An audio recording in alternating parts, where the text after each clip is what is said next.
Hey everybody, welcome to OTC Fish Keeper, and today I thought I'd give you guys a quick update on the progress so far of curing my silver dollar fish here.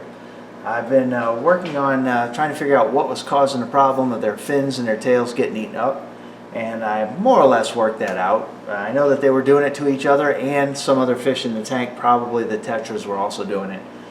I got a lot of theories from a lot of people thinking it was angelfish or even the blue gourami. But they just don't seem interested in these guys as much as the tetras do. The tetras are the logical possibility. I know they were eating each other's fins though, because I separated them and I had both their fins grow back to a reasonable amount, put them back together, and immediately the fins started getting eaten up again. Bites were taken out. The ironic thing is, this first guy here, let me show you real quick. This first guy here was the first one I separated completely by himself, and while he was living here alone, his fins and his tail grew back. And I put them back together, and the big guy took a couple of bites out of his tail, which was really easy to see since his tail was, intact and in perfect shape. But then I separated them again to get his tail to grow back, and it was actually getting worse. So I think somehow he got fin and tail rot at that point.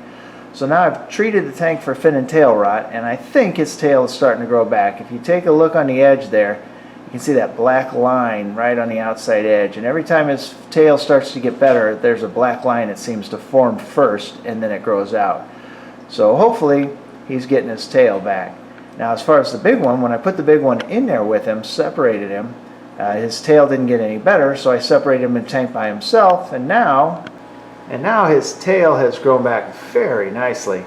He has a full-on tail, very good size, much bigger, and obviously no bites out of it, no tears, no nothing. Nobody's bothering it because he's in there by himself. But the problem comes in with the fact that these are schooling fish. So now I can't leave, it stresses them to be completely alone in the tank. But at the same time, I believe, and from what I've read, that if you only have 2 or 3 together, they're going to chew each other up, trying to figure out who's the boss, pushing each other around, and it's all around pretty destructive for them. So what I'm planning to do is, I'm going to take the Oscars out of this tank and put them in the 265 upstairs, and then I'm going to take the silver dollars and I'm going to make a school and put them in this tank. This tank I've had trouble like crazy lately trying to get the water to clear up. If you take a look, you'll see it's very cloudy looking. And the reason for that is I don't know. I've been changing the water twice a week, sometimes 3 times a week, talking 50% water changes. At one point I did 3 50% water changes 3 days in a row, and still it looks like this. So I don't know, it could be because I took the carbon out of the filter. It could be a bunch of reasons, I don't know. I'm very careful about how I feed them. I don't overfeed them so that water doesn't get clouded up like that.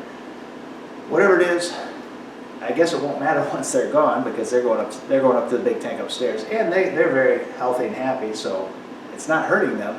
But still, who wants dirty, cloudy water? Everybody wants clean water, including me. So I'm going to keep working on that, keep doing my water changes. Hopefully the bacteria balances out and we get this under control. I have one other idea for some extra mats that didn't come with my filters, but I've seen they can go in there, so I'm going to get those and put those in the filter, and hopefully that'll help clear it up as well.